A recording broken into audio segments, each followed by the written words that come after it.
Assalamualaikum warahmatullahi wabarakatuh. Apa kabar semuanya? Mudah-mudahan kita semua masih dalam lindungan Allah Subhanahu wa Ta'ala. Masih ingat apa yang kita bahas kemarin? Ya, kemarin kita membahas mengenai sel. Sel itu apa? Sel adalah satuan terkecil dari makhluk hidup. Di dalam sel masih ada yang lebih kecil lagi. Namun, kenapa sel disebut yang paling kecil? Karena sel sama seperti makhluk hidup. Sel melakukan aktivitas, diantaranya adalah berespirasi atau melakukan pertukaran gas, membutuhkan nutrisi, menyerap air, dan lain sebagainya. Untuk melaksanakan itu semua, maka dibutuhkan yang disebut transportasi. Apa itu transportasi?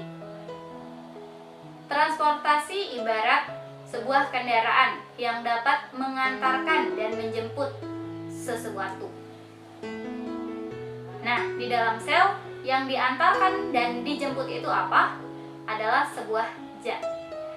Zat di sini apa? Zat di sini dapat berupa zat cair, zat padat, maupun zat gas.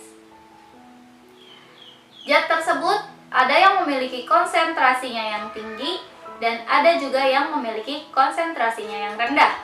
Maksudnya apa?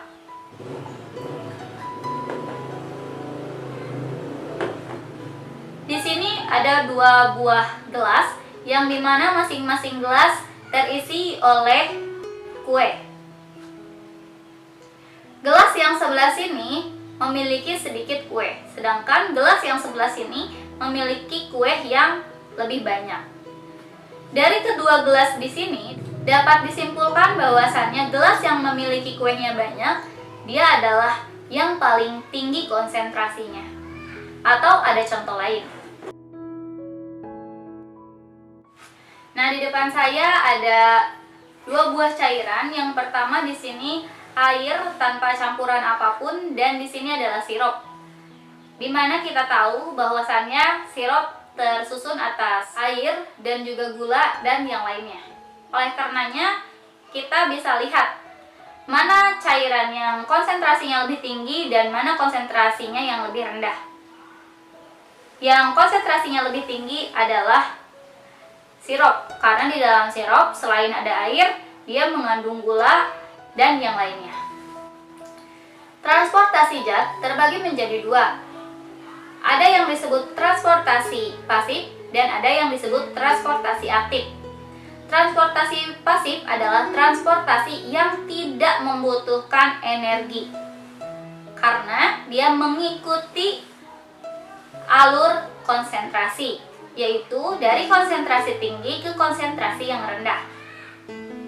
Sedangkan transportasi aktif adalah transportasi yang membutuhkan energi, di mana dia melawan arus konsentrasi, yaitu dari konsentrasi rendah ke konsentrasi yang tinggi. Sekarang transportasi pasif.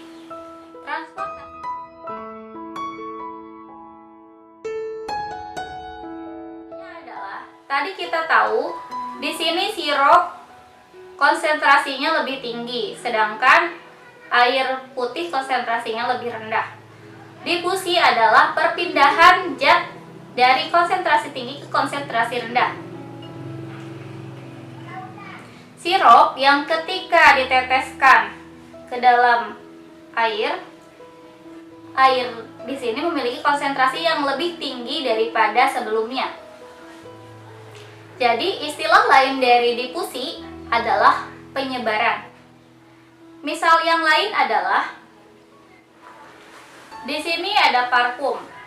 Parfum di sini memiliki konsentrasi yang tinggi, sedangkan di ruangan ini konsentrasinya rendah. Kemudian kita semprotkan parfum di sini ke seluruh ruangan. Nah, di sini tercium aroma yang lebih harum, menandakan bahwasannya partikel yang ada di sini sudah menyebar ke seluruh ruangan. Jadi, difusi identiknya dengan penyebaran. Yang kedua adalah osmosis. Osmosis adalah perpindahan zat yang dari konsentrasinya rendah ke konsentrasinya tinggi. Kenapa di sini tidak termasuk kepada transportasi aktif? Karena masih melewati membran selektif permeabel atau membran yang dapat dilewati oleh air. Contohnya adalah wortel dan air. Wortel memiliki konsentrasi yang tinggi, sedangkan air memiliki konsentrasi yang rendah.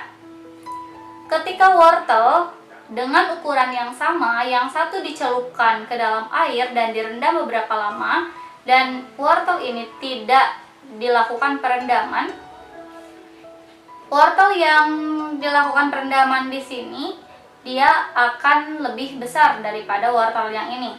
Kenapa? Karena adanya perpindahan zat dari yang konsentrasinya rendah ke yang konsentrasinya tinggi, atau terjadi penyerapan air.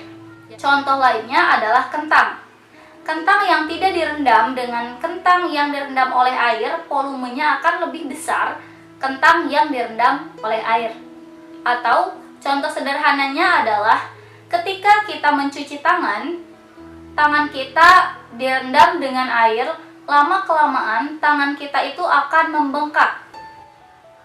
Sehingga di situ membuktikan bahwa adanya penyerapan atau osmosis dari air yang memiliki konsentrasinya yang rendah dan tangan yang memiliki konsentrasinya yang tinggi. Tangan akan membengkak ketika dicelupkan ke dalam air terlalu lama. Transportasi aktif adalah perpindahan zat dari yang konsentrasinya rendah ke yang konsentrasinya tinggi, tetapi bukan melewati membran selektif permeabel. Di sini melewati membran impermeabel. Jadi transportasi aktif membutuhkan energi karena melewati membran yang tidak dapat ditembus atau impermeabel. Contohnya adalah penyerapan sari-sari makanan di dalam usus.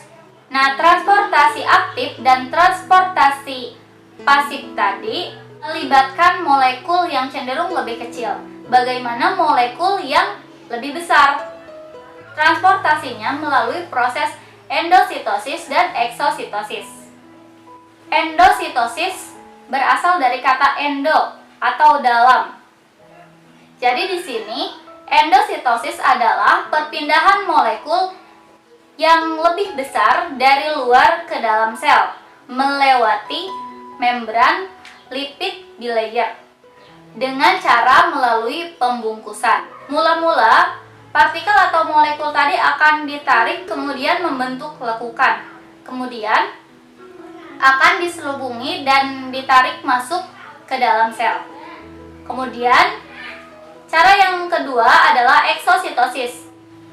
Sebaliknya dari endositosis, eksositosis adalah pengeluaran molekul dari dalam sel keluar sel dengan cara pembungkusan. Jadi, di dalam sel itu dibungkus terlebih dahulu, kemudian ditarik ke bagian tepi lalu dikeluarkan. Itu adalah proses eksositosis. Jadi dapat disimpulkan di sini transportasi zat ada 3 macam. Yang pertama adalah transportasi aktif, yang kedua transportasi pasif, dan yang ketiga adalah eksositosis dan endositosis. Transportasi aktif adalah transportasi yang membutuhkan energi karena melawan membran impermeabel atau tidak dapat ditembus. Kemudian transportasi pasif adalah transportasi yang dapat dilalui dari konsentrasi tinggi ke rendah ataupun sebaliknya karena melewati membran selektif permeabel atau dapat dilalui oleh air. Dan yang ketiga di sini untuk transportasi molekul-molekul atau partikel-partikel yang lebih besar dengan cara endositosis atau pemasukan zat tersebut ke dalam sel dan eksositosis pengeluaran zat tersebut keluar sel.